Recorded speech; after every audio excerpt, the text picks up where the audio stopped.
How's it going, YouTube? So my truck used to have a dash cam and it wouldn't stay up there with the suction cup, kept falling off. I got rid of it.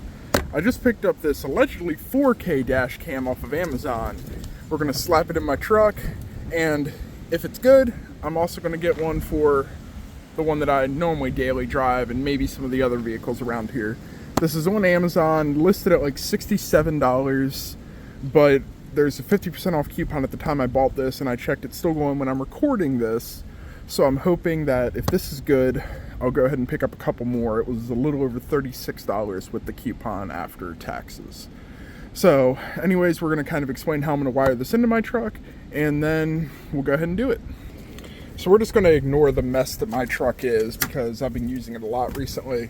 But what I did with my previous one was I installed another 12-volt plug over here, and this plug only has power when my truck is turned on. So therefore, it's perfect for a dash cam like the one that I had before and the one that I just bought, where when they get power, they'll start recording automatically.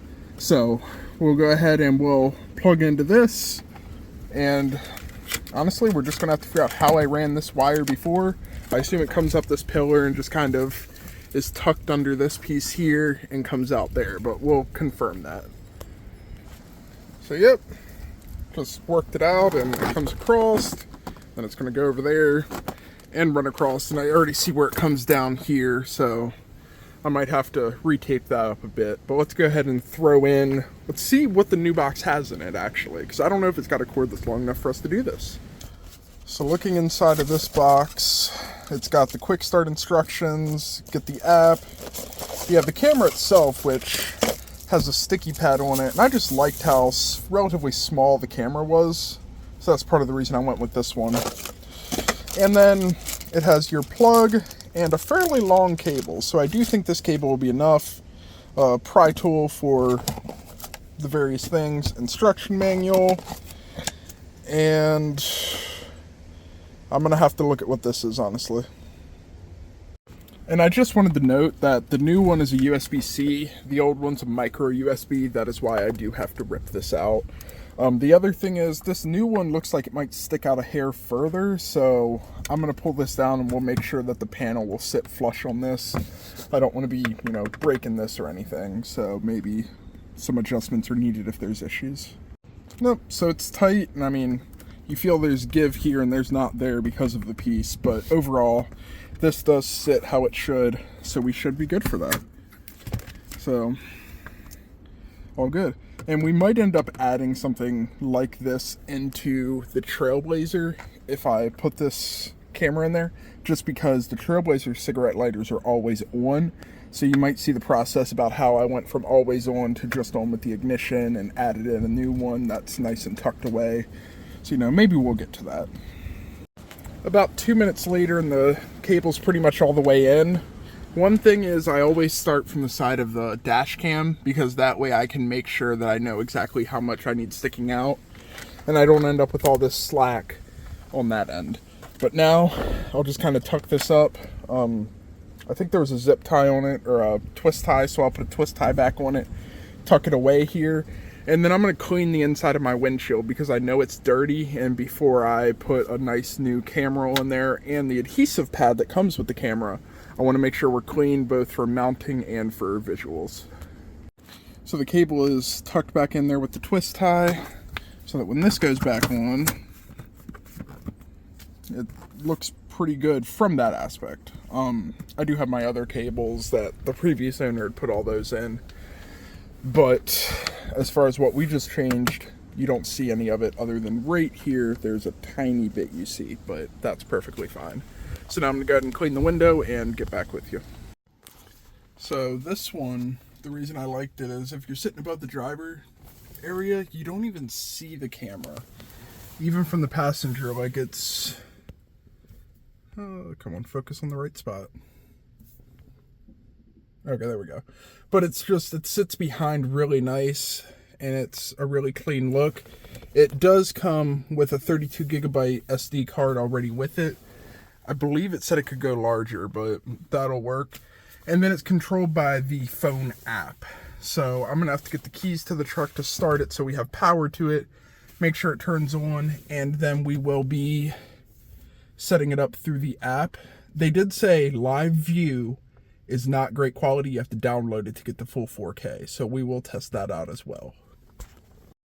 The app, after you have gone through and done the initial setup, the start guide is great for this. It's super simple to go through and connect to the camera's Wi-Fi, which is how you download. So once we're here, we'll just hit access camera, and this becomes the live view of the camera. We can make this larger, and the quality of it is good. We are not able to like zoom in or anything here that I can tell. And if we go back, we can access the camera files. If you heard that, the camera does say start recording, stop recording. This is just the loop recording storage. As I noted before, it does say that when you watch it on here, the quality's not quite as good. But let's go ahead and to one of the ones where the recording was done, and honestly, the recording looks pretty good. I'll go ahead and play. Obviously, we're sitting still, but you can zoom in, see the emblem. You can look over here, you see the papers on my dash. If we come over here, you can see the little Sunbelt rental sticker on the trailer that I bought from auction. So overall, it's a really solid looking quality, especially when you download. The trees get a little blurry. You can see down to the neighbor's house. Like, it's fairly good. And now if I go ahead and cut off my truck. Okay. So I guess if you just instantly cut power to it, it does not give you that stop recording notification. That's okay. I do want to say this is just my very quick, look over of this. First impressions. I haven't driven the truck with it. Actually, tomorrow I have a skid steer grapple in the bed of my truck that I'm taking to deliver to somebody. So at that point, I'll have a little bit of a better understanding of this. Maybe after a couple of weeks, I'll do like a little my reaction video about what has it done.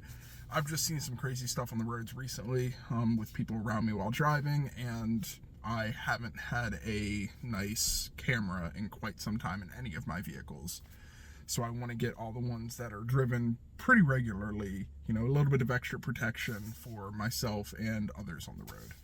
But that's going to do it for us. This was the quick V100 Pro. I will put a link to it in the description of this video.